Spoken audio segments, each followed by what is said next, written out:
बहरूपिया ग़ुलाम अब्बास। ये उस ज़माने की बात है जब मेरी उम्र बस कोई 13-14 बरस की थी। हम जिस मोहल्ले में रहते थे वो शहर के एक बारौनक बाज़ार के पिछवाड़े वाक़ था।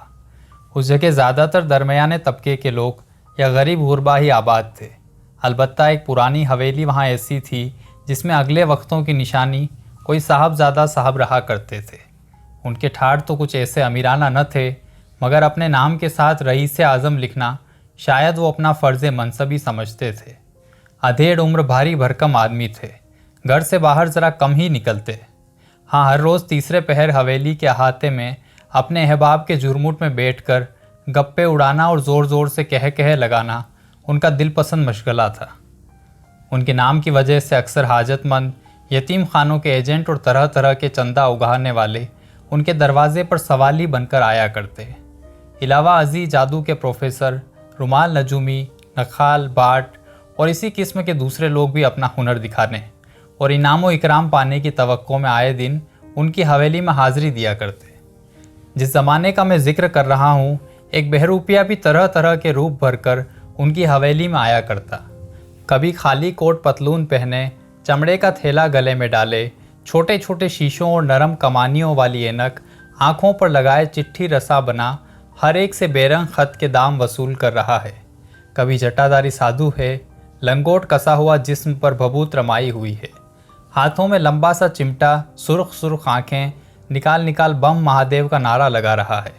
कभी भंगन के रूप में है जो सुर्ख लहंगा, अपने कमर पर टोकरा हाथ में झाड़ू लिए झूठ मूठ पड़ोसनों से लड़ती भिड़ती आप ही आप बकती जगती चली आ रही है। मेरे हम सबकों में एक लड़का था मदन। उम्र में तो वो मुझसे एक आध बरस छोटा ही था, मगर कद मुझसे निकलता हुआ था। खुश शक्ल, भोला भाला, मगर साथ ही बच्चों की तरह बला का ज़िद्दी। हम दोनों गरीब माँ बाप के बेटे थे, दोनों में गहरी दोस्ती थी। स्कूल के बाद कभी वो मेरे मोहल्ले में खेलने आ जाता, कभी मैं उसके यहाँ चला जाता। एक दिन सहपहर को मैं और मदन साहबजादा साहब की हवेली के बाहर सड़क पर गेंद से खेल रहे थे कि हमें एक अजीब सी वज़ा का बूढ़ा आदमी आता दिखाई दिया। उसने महाजनों के अंदाज में धोती बांध रखी थी, माथे पर सिंदूर का टीका था, कानों में सुनहरी बालें, बगल में एक लंबी सी सुर्ख बही दाब रखी थी। ये शख्स हवेली के फाटक पर पहुंचकर पल भर को रुका, फिर अंदर दाखिल हो गया। मैं फ़ौरन जान गया ये हज़रत सिवाय बहरूपिये के और कौन हो सकते थे, मगर मदन ज़रा ठिठका। उसने बहरूपिये को पहले कभी नहीं देखा था। मैंने छेड़ने को पूछा, मदन जानते हो अभी अभी इस हवेली में कौन गया है? हाँ, क्यों नहीं? भला बताओ तो। कोई महाजन था, यहाँ क्यों आया? मैं क्या जानूँ, तुम्हारे रईस आज़म ने कुछ कर्ज वर्ज लिया होगा उससे। अरे नहीं पगले, ये तो बहरूपिया है, बहरूपिया। बहरूपिया? मदन ने कुछ हैरानी जाहिर करते हुए कहा। बहरूपिया क्या होता है? अरे तुम नहीं जानते, ये लोग तरह तरह के रूप भरकर अमीर उमरा को अपना कमाल दिखाते हैं और उनसे इनाम लेते हैं। तो क्या ये शख्स हर रोज़ आता है? नहीं, हफ्ते में बस 1-2 बार ही। रोज़ रोज़ आए तो लोग पहचान जाएं। बहरूपियों का कमाल तो बस इसी में है कि ऐसा स्वांग रचाएं कि लोग धोखा खा जाएं और सच समझने लगें। यही वजह है कि ये लोग किसी शहर में 2-3 महीने से ज़्यादा नहीं टिकते। क्या उनको हर दफ़ा इनाम मिलता है? नहीं तो ये जब 15-20 मरतबा रूप बढ़ चुके हैं तो आखिरी बार सलाम करने आते हैं। बस यही वक्त इनाम लेने का होता है। भला कितना इनाम मिलता होगा इन्हें? कुछ ज़्यादा नहीं, कहीं से 1 रुपया, कहीं से 2 रुपया और कहीं से कुछ भी नहीं। ये रईस आज़म साहब अगर 5 रुपये भी दे दें तो बहुत गनीमत जानो। बात यह है कि आजकल इस फ़न की कुछ कदर नहीं रही। अगले वक्तों में अमीर लोग तो इस किस्म के पेशे वालों को इतना इतना इनाम दे दिया करते थे कि उन्हें महीनों रोज़ी की फ़िक्र न रहती थी, मगर आजकल तो ये बेचारे भूखों मर रहे होंगे। मैं कुछ और कहने को था कि इतने में वही बहरूपिया महाजन बना हुआ हवेली के फाटक से निकला। मदन, जो किसी गहरी सोच में डूबा हुआ था, उसे देखकर चौंक पड़ा। बहरूपिया हमारी तरफ देखकर मुस्कुराया और फिर बाजार की तरफ चल दिया। बहरूपिये का पीठ मोड़ना था कि मदन ने अचानक मेरा हाथ जोर से थाम लिया और धीमी आवाज़ में कहने लगा, असलम, आओ इस बहरूपिये का पीछा करें और देखें कि वो कहाँ रहता है, उसका घर कैसा है, उसका कोई न कोई मेकअप रूम तो होगा ही। शायद उस तक हमारी रसाई हो जाएगी। फिर मैं ये भी देखना चाहता हूँ कि वो अपनी असली सूरत में कैसा लगता है।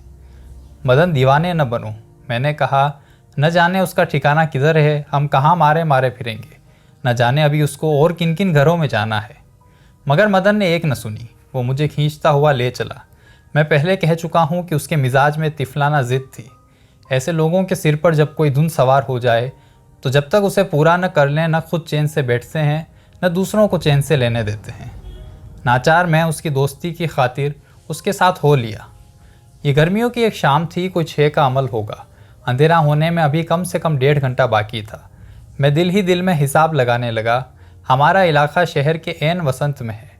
यहाँ पहुँचते पहुँचते अगर बहरूपिये ने आधे शहर का अहाता भी कर लिया हो तो अभी आधा शहर बाकी है, जहाँ उसे अपने फ़न की नुमाइश के लिए जाना ज़रूरी है। चुनांचे अगर ज़्यादा नहीं तो 2 घंटे तो ज़रूर ही हमें उसके पीछे पीछे चलना पड़ेगा। वो तेज़ तेज़ कदम उठाता हुआ एक से दूसरे बाज़ार में गुजरता जा रहा था। रास्ते में जब कभी कोई बड़ी हवेली या मकान का दीवान खाना नज़र आता तो वो बिला तकल्लुफ़ अंदर दाखिल हो जाता और हमें 2-3 मिनट बाहर उसका इंतज़ार करना पड़ता। बाज़ बड़ी बड़ी दुकानों में भी उसने हाज़िरी दी, मगर वहाँ वो 1-आध मिनट से ज़्यादा न रुका। शफ़क़ की कुछ कुछ सुर्खी अभी आसमान पर बाकी थी कि उन हाज़िरियों का सिलसिला ख़त्म हो गया, क्योंकि बहरूपिया अब शहर के दरवाजे से बाहर निकल आया था और फसील के साथ साथ चलने लगा। हमने अब तक बड़ी कामयाबी से अपने को उसकी नज़रों से ओझल रखा था। इसमें बाज़ारों की रेल पेल से हमें बड़ी मदद मिली थी, मगर अब हम एक गैर आबाद इलाके में थे जहाँ इक्का दुक्का आदमी ही चल फिर रहे थे। चुनांचे हमें कदम कदम पर यह धड़का था कि कहीं अचानक वो गर्दन फेर कर हमें देख न ले। बहरहाल हम इंतहाई एहतियात के साथ और उससे खासी दूर रह रहकर उसका ताक़ुब करते रहे। हमें ज़्यादा चलना न था। जल्द ही हम एक ऐसे इलाके में पहुंच गए जहां फसील के साथ साथ खाना बदोशों और गरीब गुरबा में फूस के झोपड़े डाल रखे थे। उस वक्त उनमें से कई झोपड़ों में चिराग जल रहे थे। बहरूपिया उन झोपड़ों के सामने से गुजरता हुआ आखिरी झोपड़े के पास पहुंचा, जो ज़रा अलग थलग था। उसके दरवाजे पर टाट का पर्दा पड़ा हुआ था। झोपड़े के बाहर एक नन्ही सी लड़की, जिसकी उम्र कोई 3 बरस होगी, और एक 5 बरस का लड़का ज़मीन पर बैठे कंकरियों से खेल रहे थे। जैसे ही उन्होंने बहरूपिये को देखा, वो खुशी से चिल्लाने लगे, अब्बा जी आ गए, अब्बा जी आ गए, और वो उसकी टांगों से लिपट गए। बहरूपिये ने उनके सरों पर शफ़क़त से हाथ फेरा, फिर वो टाट का पर्दा सरकाकर बच्चों समेत झोपड़े में दाखिल हो गया। मैंने मदन की तरफ देखा। कहो अब क्या कहते हो? ज़रा रुके रहो, वो भी महाजन का लिबास उतार कर अपने असली रूप में बाहर निकलेगा। इतनी गर्मी में उससे झोपड़े के अंदर कहाँ बैठा जाएगा। हमने कोई 15-20 मिनट इंतज़ार किया होगा, लेकिन टाट का पर्दा फिर सरका और एक नौजवान आदमी मलमल की धोती, कुर्ता पहने, पट्टियाँ जमाए, सिर पर 2 पल्ली टोपी, एक ख़ास अंदाज से टेढ़ी रखे झोंपड़े से बाहर निकला। बूढ़े महाजन की सफ़ेद मूछें गायब थी और उनके बजाय छोटी छोटी स्याह मूछें उसके चेहरे पर ज़ेब दे रही थी। ये वही है, एक बारगी मदन चिल्ला उठा, वही कद, वही डील डोल। और जब हम उसके पीछे पीछे चल रहे थे तो उसकी चाल भी वैसी ही थी जैसी महाजन का पीछा करने में हमने मुशाहिदा की थी। मैं और मदन हैरत से एक दूसरे का मुंह तकने लगे। अब कि उसने ये कैसा रूप धरा। इस वक्त वो किन लोगों को अपने बहरूप का कमाल दिखाने जा रहा है। वो शख्स कुछ दूर फसील के साथ साथ चलता रहा, फिर एक गली में होता हुआ दोबारा शहर के अंदर पहुंच गया। हम बदस्तूर उसके पीछे लगे रहे। वो बाज़ार में चलते चलते एक पनवाड़ी की दुकान पर रुक गया। हम समझे कि शायद पान खाने रुका है, मगर न तो उसने जेब से पैसे निकाले और न पनवाड़ी ने उसे पान ही बना के दिया। अलबत्ता उन दोनों में कुछ बातचीत हुई जिसे हम नहीं सुन सके। फिर हमने देखा कि पनवाड़ी दुकान से उतर गया और बहरूपिया उसकी जगह गद्दी पर बैठ गया। पनवाड़ी के जाने के बाद उस दुकान पर कई ग्राहक आए, जिनको उसने सिगरेट की डिब्बियाँ दी और पान बना बना के दिए। वो पान बड़ी चाबुक दस्ती से बनाता था, जैसे ये भी कोई फ़न हो। हम कोई आध घंटे तक बाज़ार के नुक्कड़ पर खड़े ये तमाशा देखते रहे। उसके बाद एकदम हमें सख्त भूख लगने लगी और हम वहाँ से अपने अपने घरों को चले आए। अगले रोज़ इतवार की छुट्टी थी। मैंने सोचा था कि सुबह 8-9 बजे तक सोकर कल की थकान उतारूंगा, मगर अभी नूर का तड़का ही था कि किसी ने मेरा नाम ले लेकर पुकारना और दरवाज़ा खटखटाना शुरू कर दिया। मैं हड़बड़ा कर उठ बैठा। नीचे गली में झांक कर देखा तो मदन था। मैं पेचोताप खाता सीढ़ियों से उतरा। असलम, जल्दी से तैयार हो जाओ, उसने मुझे देखते ही कहा। क्यों, क्या बात है? जल्दी करो, कहीं बहरूपिया सुबह ही सुबह घर से न चल दे। भाई तुम भी कमाल करते हो, अब उसका ख्याल छोड़ दो मदन। फिर रात तुमने उसे देख भी तो लिया था। वो मैंने बहरूपे को थोड़े ही देखा था, वो तो पनवाड़ी था। और उसने मुझे ऐसी इल्तिजा भरी नज़रों से देखा कि मेरा दिल फ़ौरन पसीज गया।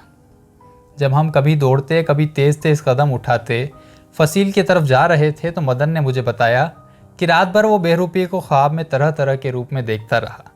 फिर सुबह को 4 बजे के करीब आप उसकी आँख खुल गई और फिर उसके बाद उसे नींद न आई। अभी सूरज निकलने नहीं पाया था कि हम बहरूपे के झोंपड़े के पास पहुंच गए। पिछली रात हम अंधेरे इस इलाके का सही जायज़ा न ले सके थे, मगर अब दिन की रोशनी में हमें उन झोंपड़ों के मकीनों की गुर्बत और खस्ता हाली का बखूबी अंदाज़ा हो गया। बहरूपे के झोंपड़े पर टाट का जो पर्दा पड़ा था उसमें भी कई पैबंद लगे थे। हम 2-3 बार उसके झोंपड़े के सामने से गुजरे। हर बार हमें अंदर से बच्चों की आवाज़ें 2-1 निस्वानी आवाज़ों के साथ मिली हुई सुनाई दी। आखिर कोई 10 मिनट के बाद एक शख्स बोसीदा सा तहमत बांधे, बनियान पहने, एक हाथ में गड़वी थामे झोंपड़े से बरामद हुआ। उसकी दाढ़ी मूंछ साफ थी, सांवला रंग। उसको देखकर उसकी उम्र का सही अंदाज़ा करना मुश्किल था। वो शख्स आगे आगे और हम उसके पीछे पीछे कुछ दूर फसील के साथ साथ चले। आगे एक बाड़ा आया जिसमें कुछ गायें भैंसें खूंटों से बंधी हुई थी। वो शख्स उस बाड़े के अंदर चला गया और मैं और मदन बाहर ही उसकी नज़रों से ओझल एक तरफ खड़े हो गए, जहाँ से हम उसकी हरकत और शनाख्त को बखूबी देख सकते थे। उसने एक भैंस को पुकारा, फिर वो ज़मीन पर बैठकर उसके थनों को सहलाने लगा। उसको देखकर एक बुढ़ा जो भैंसों के पास एक चरपाई पर बैठकर हुक्का पी रहा था उठा और एक बड़ी से बाल्टी लेकर आया। अब उस शख्स ने भैंस को दुहना शुरू किया। हम अगरचे उससे कुछ दूर खड़े थे, मगर दूध की धारों की आवाज़ धीमी धीमी सुन सकते थे। जब वो एक भैंस को दूध चुका तो उसकी तरफ गया, फिर तीसरी की तरफ। इसके बाद गायों की बारी आई और उसने 2-3 गायों को भी दुहा, जिनके दूध के लिए बुढ़े ने एक और बाल्टी लाकर रख दी थी। उसका काम कोई 1 घंटा सर्फ हुआ। बुढ़े ने उसकी गड़वी को दूध से भर दिया, जिसे लेकर वो बाड़े से निकल आया। हम पहले ही वहाँ से खिसक लिए थे। जब वो ज़रा दूर चला गया तो मैंने मदन को छेड़ने के लिए कहा, लो अब तो हकीकत खुल गई तुम पर, चलो अब घर चलें। नाहक तुमने मेरी नींद ख़राब की। मगर भैया वो बहरूपिया कहाँ था? वो तो ग्वाला था, ग्वाला। आओ थोड़ी देर और उसका पीछा करें। मैंने मदन से ज़्यादा हीलो हुज्जत करना मुनासिब न समझा। हम कुछ देर इधर उधर टहलते रहे। हमने उसका ठिकाना तो देख ही लिया था, अब वो हमारी निगाहों से कहाँ छुप सकता था। जब हमें उसके झोंपड़े के आसपास घूमते आधा घंटा हो गया तो हमें एक तांगा फसील के साथ वाली सड़क पर तेज़ी से उधर आता हुआ दिखाई दिया। ये तांगा बहरूपिये के झोंपड़े के करीब पहुंचकर रुक गया। उसमें कोई सवारी न थी। जो शख्स तांगा चला रहा था उसने तांगे की घंटी पांव से दबाकर बजाई।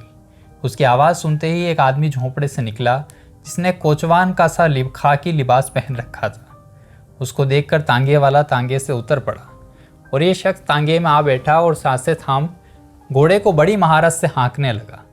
जैसे ही तांगा चला, पहले शख्स ने पुकार कर कहा, तांगा ठीक 2 बजे अड्डे पर ले आना। दूसरे शख्स ने गर्दन हिलाई। इसके बाद हमारे देखते ही देखते वो तांगा नज़रों से ओझल हो गया। मैं और मदन ये माजरा देखकर ऐसे हैरान रह गए कि कुछ देर तक हमारी ज़बान से एक लफ्ज़ न निकला। आखिर मदन ने सुकूत को तोड़ा, चलो ये तो मालूम हो ही गया कि ये शख्स 2 बजे तक क्या करेगा। इतनी देर तक हमें भी छुट्टी हो गई, अब हमें 2:30-3 बजे तक यहाँ पहुँच जाना चाहिए। मैंने कुछ जवाब न दिया। सच ये है कि उस बहरूपिये के मामले में अब खुद मुझे भी बहुत दिलचस्पी पैदा हो गई थी और मैं उसकी असलियत जानने के लिए उतना ही बेताब हो गया था जितना कि मदन। हम लोग खाने पीने से फारिग होकर 3 बजे से पहले ही फिर बहरूपिये के झोंपड़े के आसपास घूमने लगे। झोंपड़े के अंदर से बच्चों और औरतों की आवाज़ों के साथ साथ कभी कभी किसी मर्द की आवाज़ भी सुनाई दे जाती थी। इससे हमने अंदाज़ा कर लिया कि बहरूपिया घर वापस पहुंच गया है। हमें ज़्यादा देर इंतज़ार न करना पड़ा और अब के बहरूपिया एक और ही धत से बाहर निकला। उसने लंबा स्याह चोगा पहन रखा था, सर पर काली पगड़ी जो बड़ी खुश उसलूबी से बांधी गई थी, गले में रंग बिरंगी तस्बीहें, तरशी हुई स्याह डारी, शानों पर जुल्फ़ें बिखरी हुई। उसने बगल में लकड़ी और एक स्याह संदूकची दबा रखी थी। मालूम होता था कि आज उसने सूफ़ी दरवेश का स्वांग भरा है, मगर अभी कल ही तो वो महाजन के रूप में शहर का दौरा कर चुका था और कोई नया रूप बढ़ने के लिए उसे 2-3 दिन का वक्फा दरकार था। फिर आज किस लिए उसने ये वजह बनाई है? इस सवाल का हमारे पास कोई जवाब न था। चुनांचे हम चुपके चुपके उसके पीछे पीछे रहे। वो शख्स जल्द जल्द कदम उठाता हुआ शहर में दाखिल हो गया। वो कई बाज़ारों में से गुज़रा, मगर खिलाफ़े मामूल वो किसी हवेली या दुकान पर नहीं रुका। मालूम होता था आज उसे अपने फ़न का मुजाहिरा करने और दाद पाने का कुछ ख्याल नहीं है। थोड़ी देर में हम जामा मस्जिद के पास पहुंच गए, जो शहर के बीचों बीच वाक़ थी और जिसके पास हर रोज़ तीसरे पहर बाज़ार लगा करता था। और इतवार को तो वहाँ बहुत ही चहल पहल रहा करती थी। मेला सा लग जाता था। फेरी वाले हाँक लगा लगा के तरह तरह की चीज़ें बेचते थे।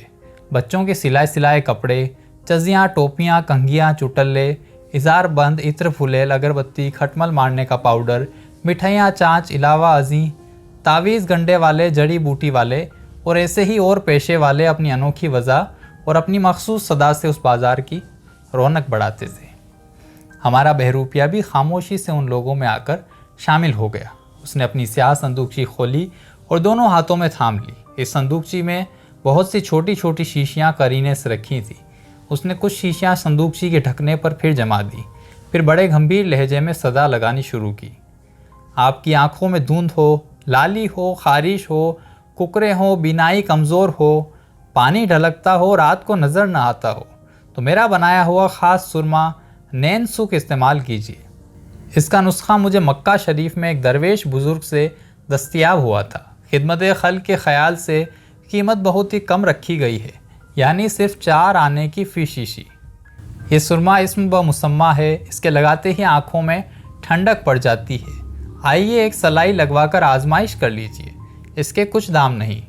सुरमाए मुफ्त नज़र हूँ, मेरी कीमत ये है कि रहे चश्मे ख़रीदार पे एहसान मेरा। मैं और मदन हैरत ज़दा होकर बहरूपिये को देखने लगे। हमें अपनी आँखों पर यकीन न आता था, मगर उसने सचमुच सुरमा फरोशी शुरू कर दी थी। 2-3 आदमी उसके पास आ खड़े हुए और उसने बारी बारी आँखों में सुरमे की सलाई लगवाने लगे। हम जल्द ही वहाँ से रुखसत हो गए। हमने बहरूपिये को उसके असली रूप में देखने का ख्याल छोड़ दिया।